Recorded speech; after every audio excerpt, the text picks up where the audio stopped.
Hello, in this video I want to show you how to customize mapping for middle button on Logitech M720. And to do this, first you'll need to download Logitech options from their official website.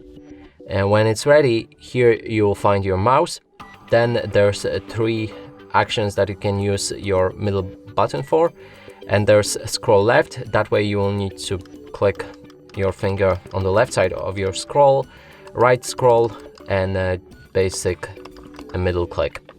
Then click on each of the functions to change between all of the options available right here. You can click on more for more of the options, and the same goes for scroll left. You can also set the horizontal scroll speed, and scroll right. You can also set horizontal scroll speed and change a different action. And that's it for this video. Hope you like it. Please consider subscribing to our channel, leave a like and a comment below.